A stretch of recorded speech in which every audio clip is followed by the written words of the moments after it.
was rezoned Mm-hmm. by the city of Seattle Yep. in 1986.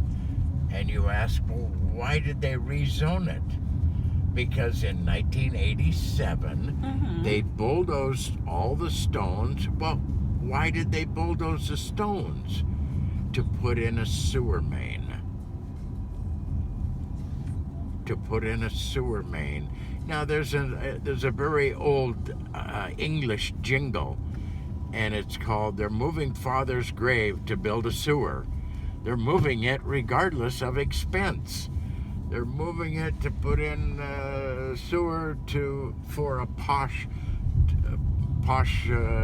residence, you know." Now, Father wasn't a quitter, and he's not going to quit right now, because whatever, I forget the jingle, but it was very good, and it was, they're moving Father's grave to build a sewer, and that's what they did to Exactly. my ancestors. So, amazing. My great-great-grandfather and my great-grandfather, both of them, and two others. So then they trenched the cemetery, and on their engineering reports, they denied that they did this, right? And on their engineering reports, it says historical cemetery right in the designs that they have for trenching the sewer. And This then is in which year? 1987. And they bulldozed the stones on All Souls Day, the Day of the Dead, November 2nd, which is just kind of, you could say, ironic, or you could say, well, that's really sad, you know. They're all working class, I believe all white, working class people. Now, they also rezoned it to retail space. That's kind of funny. And single-family homes. So this means a tax base. So it was changed purely for money. Purely for money. For taxes on the houses and retail space if somebody wanted to put a store on top of the burials. Did they disinter a single person? No. Did they notify the owners who have titles and burial insurance, cemetery insurance? No. Did they go to Superior Court to get an okay? No, they didn't do anything. They bulldozed it, they trenched it, and according to my surveyors, they trenched right through a person named Ludden, his gravesite. So maybe they're embarrassed about that also, because it's a deep trench, a sewer main, a main sewer main. So then they proceeded to deny, and about 2-3 years later, my relatives, who you met the other day at the funeral, Yes. when we buried the elder, you met, they were doing family research. They do family research. They went all the way to England and followed the family roots, right? Mm-hmm. And then they saw something and they said, well, our great-great-grandfather and our great-grandfather are buried up in a cemetery on Beacon Hill. So they went looking there and they found scattered gravestones everywhere. And they were looking for the great-great-grandfather, Samuel Bevan, last mayor of South Park. They were looking for his, but instead they found William J. Dickinson's gravestone, which is a pretty big monument. And so they rescued that, and then they told me about it. Who was the person who initially did all this investigation in the family? You met them, Wendy and Robin Earhart, who are the daughters of Shirley Earhart Dickinson, who is the daughter of Alfred Dickinson, who is the son of William Dickinson, who is the son of Samuel Bevan and Mary Jane Bevan. Got it. Okay, so they rescued that stone and told me about it. I had re-entered Seattle U in 1989, and I was getting ready to start the master's program. Yeah. And so I went down there and I said, well, oh, what a great thing, you know. Here's a graveyard, middle of Seattle. Mm-hmm. And at that time, the state of Washington was paying $6 million a year to bury the indigent, indigent burials. So I said, well, there's $6 million a year, right, income right there, you know. And then I, about a year later, right into the master's program of restoring the cemetery, they changed the law. One person changed one word. The word was the state may, or the counties may provide for the indigent. And somebody said, well, all we have to do is say the counties shall provide burials for the indigent, and we free up $6 million out of our budget. So now King County's got a budget need of probably $2.5 million for the indigent burials. So they've been taking care of the indigent burials. Now, I've been taking it from the point of view of the Jesuits and the proper care for the dead. It's one of the most important indicators of the soul of a society is how they treat their dead.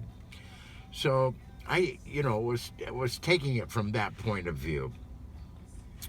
And so I was kind of appalled at, sure, they provide burial for the indigent, but they provide burial 250 people at a time in a mass burial pit. And I've talked several times to Seattle, King County Public Health that are in charge of this.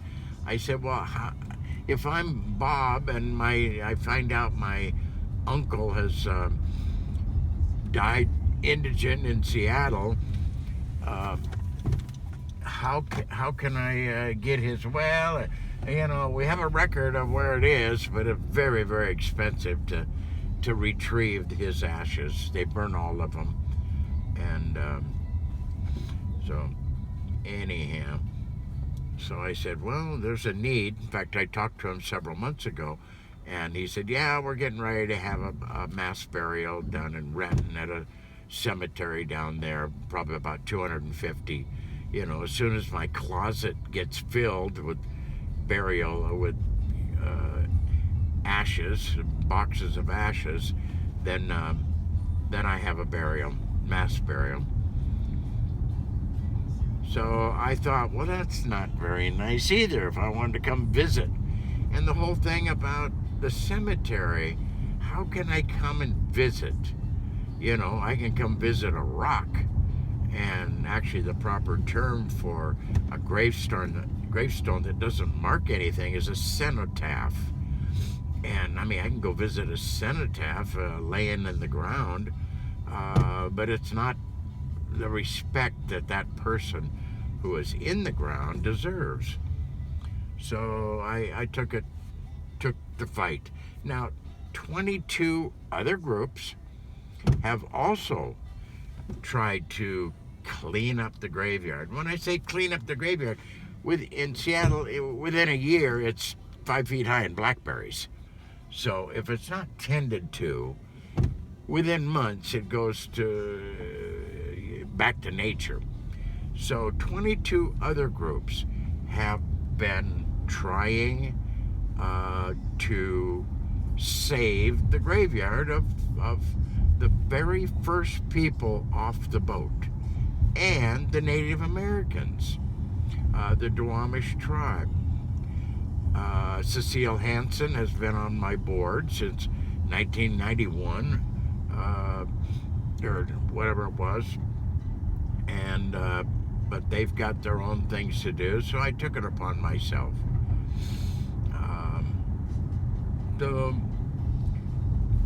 I got a 5-year permit, my nonprofit, with esteemed board of directors, the heads of this school and that school, and all of them. I mean, it was an immensely powerful group of board of directors.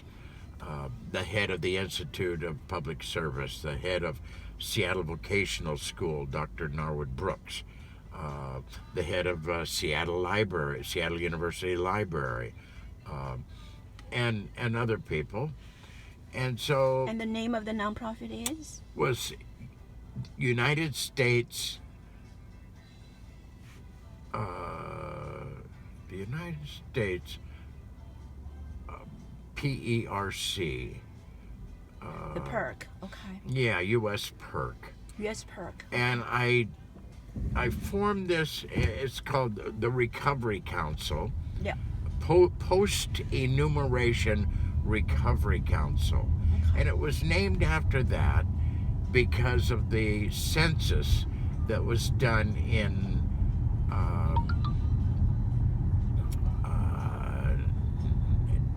1990, and the census didn't count really the homeless. And it was taken to court, and the court said, yes, the census was wrong, but it was, quote, good enough. And I'm going, well, so this was called the post-enumeration Recovery Council. Let's account for these people. Now, they weren't accounted for because it was a Republican at the time, and most of these homeless people are in Democrat communities, Seattle, etc. Got it. And so they denied the proper counting using statistical analysis to accurately get a number of how many people we have in America. So, and I was, kind of flowed into a cemetery. I'm trying to recover these people. So you got a 5-year permit, and I said to King County, I said, well, after we restore it, and I got lots of donations, about $250,000 worth of in-kind and monetary, and none of the checks I cashed. Nothing. Didn't spend a penny. So, like I said, well, what if, we restore the cemetery? There's like 80 people involved. Yeah. And what if I restore the cemetery and then you want to take it away? I said, no, we'll be good with you if you restore it, etc. Okay, so I staged a cleanup of the cemetery, and the word graveyard shift came from Seattle. They were moving a graveyard, the old graveyard downtown, and they were sluicing the hills. They were called regrades back then. And they were sluicing the hills, and when they got to the graveyard, people were upset. And they said, can't you do that graveyard shift at night? That's where the term came from. It was well documented. Okay, so I decided, since it was destroyed on November 2nd, I decided to start the cleanup midnight Halloween. People bring their tools, bring their costumes, like a Day of the Dead, and we'll work all weekend and we'll clean it up. So this drove Seattle and King County too crazy, because I was on the radio, I was on all the newspapers and everything, and this drove them crazy. So they kept coming to the house. So we have to revise that contract. Oh, we have to revise it. No tools, no this, no that. So anyway, a lot of people came, and during the weekend, probably 100 people came. And here it is, overgrown, and you could hear people, oh, I found a gravestone, you know, because they were scattered all around under the blackberry bushes. And people get so excited, and the children got so excited. And all weekend long, I had very good support from the waste management. They provided a large wooden dumpster, you know, storage box to protect the stones that were there for free. Everything was for free, and my garbage man, Mr. Love, he said, "Yeah, I'll give it to you." He's a coordinator back then. So,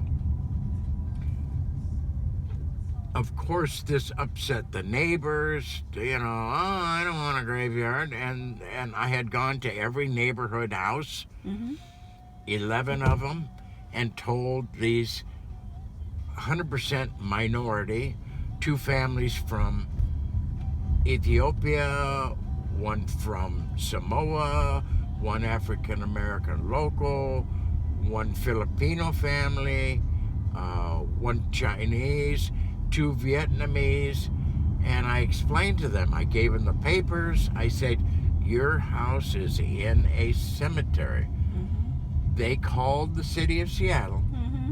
The city of Seattle flatly denied to them that their house is in a cemetery. And still to this day, Seattle just a year and a half ago rezoned it. And I don't even like to say this because this is a biggie. They rezoned it to cemetery, columbarium, and crematorium. So that was the big one that I got. And so now it is a cemetery, but only 1/3 of the land is a cemetery. The baby's land, north of the cemetery as it is now, with the houses on top, and babies underneath, is not a graveyard, it's single family home. Got it. Okay, so... Got it. So today we're gonna go there, and you're gonna walk through that area with me. You'll get a feeling. You'll get a feeling. Record everything and let our, people in Washington State to see that there is a project that you took a great effort, to make sure that it's going to be rectified. I had people come to the graveyard to help. And they were one 92-year-old woman. Wow. And her ancestors. And we don't know what happened. We used to come here and visit my brother. And all of a sudden the graveyard was gone. We don't know what happened.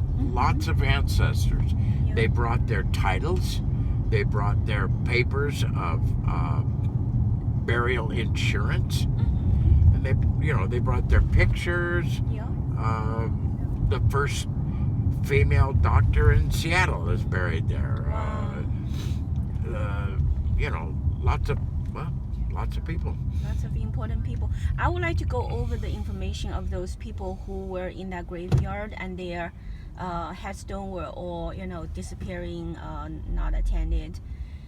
So that part of the history of the cemetery, I think we should have, at least get that online. I posted it today. It'll just take a little link. I'm focusing on that link that goes right to that woman talking about the movie that's coming out about the CCP. Oh yeah, the and live organ harvest. Cave. That is going to turn. Forget Fallen Lava. Forget people screaming. That movie will turn heads. More than 100 million Fallen Lava screaming about their organs. It should turn many heads when that movie's released, because this is what they refer to themselves as the Walking Dead. These are the people who actually performed the surgeries, and they're guilty now. They feel like they're the Walking Dead, and they feel very guilty. and they've allowed themselves to be interviewed. Yeah. So it should be good. So basically, for the project that we want to do in Washington State, why I consider this project about Comet Lodge Cemetery project to be very significant is because it really let the Washington State people understand that. Oh, scheiße. That's okay. It's not. We really need to start to say that what went wrong in the history of Washington State. Number one. It went all the back. Number one, they're all Democrats. Okay. Mayor Rice and all the mayors after that were Democrats. There we go. King County Executive Ron Sims, and I always spit when I mention his name. All Democrats, Sims and Dow Constantine. They're all Democrats, and I'm going, well, I guess Democrats don't have any truck with dead people or life in the womb. I mean, is this a whole is it a moniker for Democrats that they ignore the dead and are for killing? Let's look into also the relationship of the Democrats people in Washington State with the Chinese Communist government. I think there might be a track record of why. I'm sure there is. Why it's a whole Washington State turned into all Democratic Party leaders, and throughout of all these years, who's backing these people financially? The it's about problem trading is with when you're government of when you're China. a government, you can deny, and that you can hide history. Right to this day, they are denying, even though I have a photograph from 1910, it hasn't been photoshopped, 1910, that shows numerous baby grave markers underneath the houses.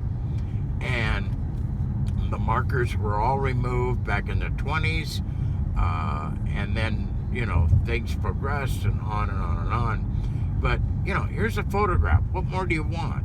Here's records. What more do you want? And but flatly, if you called the city, we deny it. But I mean, back then, denial to the truth. Back then, under Norm Rice, the